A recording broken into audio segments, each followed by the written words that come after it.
अस्सलाम वालेकुम दोस्तों, welcome back to Peshawar buy and sell. दोस्तों आज आपको आपकी पसंदीदा गाड़ी बल्कि पाकिस्तानियों के सबसे ज़्यादा पसंद की जाने वाली गाड़ी टोयोटा एक्सेल करोला एक न्यू शेप वाली गाड़ी है। दोस्तों इतनी न्यू भी है नहीं है, सॉरी टोयोटा अल्टस करोला आप लोगों को यानी दिखाने जा रहा हूँ।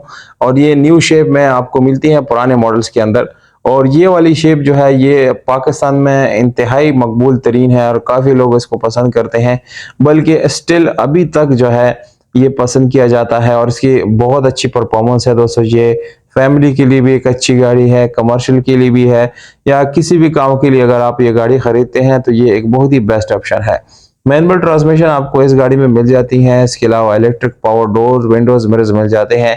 एलसीडी म्यूजिक सिस्टम के साथ आप लोगों को गाड़ी दी जाएगी। दोस्तों यहाँ पर गाड़ी की जो कंडीशन है दोस्तों वो बिल्कुल 10/10 आपको मिलती है और ये बम्पर टू बम्पर जेन्युइन गाड़ी है, एक एंटीक पीस की तरह है। दोस्तों अब डैशबोर्ड और बाकी चीजों की बात की जाए दोस्तों तो आप लोगों के बिल्कुल सामने है, इंतहाई नीट एंड क्लीन है।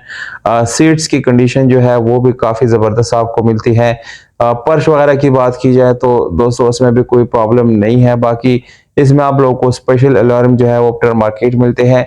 टायर आपको इंतहाई अच्छी मिल जाती हैं, सनरूफ के साथ आप लोगों को दी जाती है ये गाड़ी। दोस्तों सनरूफ वाली गाड़ियां जो है वो दूसरी गाड़ियों की निस्बत थोड़ी सी महंगी होती हैं, क्योंकि अक्सर लोग उसको काफी पसंद करते हैं और हर आदमी यही चाहता है कि उसके गाड़ी में सनरूफ लाजिम हो। दोस्तों डिमांड जो मालिक की तरफ से दी गई है वो 30 लाख रुपए है, जिसमें कमी पेशी मुमकिन है, नेगोशिएबल है। एड्रेस रावलपिंडी है दोस्तों, जबकि व्हाट्सएप नंबर आप लोगों को डिस्क्रिप्शन में मिलता है। जिन लोगों ने गाड़ी खरीदना है तो बिल्कुल आप डायरेक्टली रब्ता कर सकते हैं। अगर आप लोग अपने प्राइसेस ऑफर करना चाहते हैं तो बिल्कुल कमेंट सेक्शन में कर सकते हैं, या अपने सजेशन जो है वो देना चाहते हैं तो आप कमेंट सेक्शन में अपने राय का इजहार करें। बहुत शुक्रिया, अपना बहुत सारा ख्याल रखिएगा दोस्तों। सलाम।